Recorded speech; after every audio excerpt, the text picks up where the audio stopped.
Hello world and all of my friends and subscribers out there.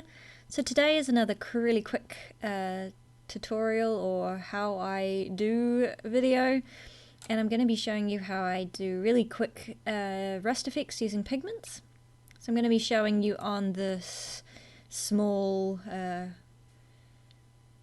what do you call them? Name escapes me right now. You know, that thing that you chop with. Anyway, I'm going to be using just regular artist soft pastels. As you can see here, mine are really well used. I've had them for years and years and years. Since school actually, when I had them for artwork. And they're just these soft chalk pastels.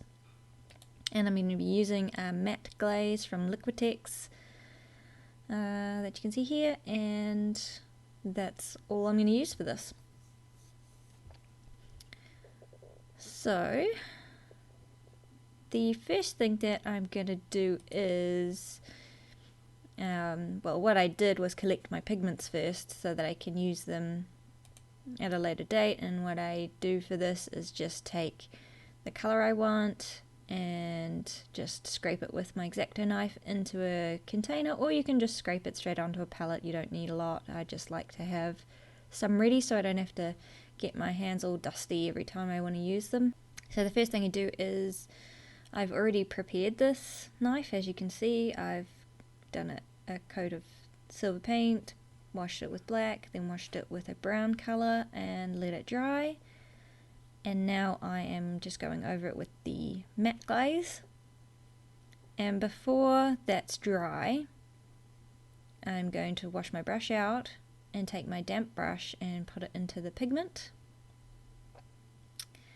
And I'm going to use that yellow ochre, kind of a bit darker than yellow ochre I guess, color and some orange, and take it with the damp brush and dab it onto the places where I want the rest to be. And the matte glaze of course will hold it in place, so you don't need to worry about any kind of rubbing off altogether, so it should be pretty well stuck there. And I'm just going to awkwardly try and get closer to the camera and show you a bit close up how I do that. It's pretty simple, pretty easy. Your weathering pigments sound daunting, I think, to some people, but they're really just super simple, and for rust effects they're really easy. So that's all I do. I just dab it onto the areas that I want it to be rusty looking, and at the end it has like a really nice matte effect, as you'll see. But for right now I'm just going to put this aside once I've got the colour I want and let it dry completely. The matte glaze anyway.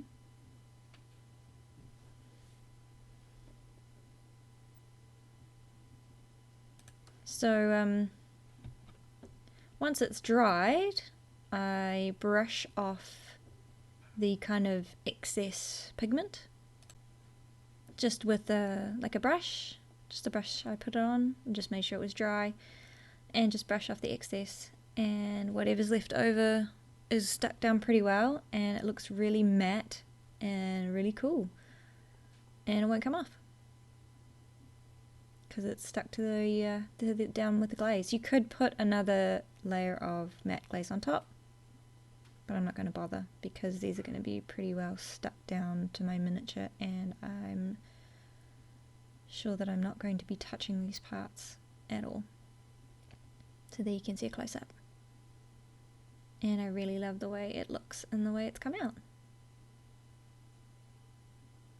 Yeah, thank you so much for watching, and if you like this video please click the like button, share with your friends, and if you want to see more from me please make sure you subscribe. Okay, thanks so much. I'll see you later. Bye. And it also gives it a kind of a depth as well. So here I'm going in with the light grey, and I'm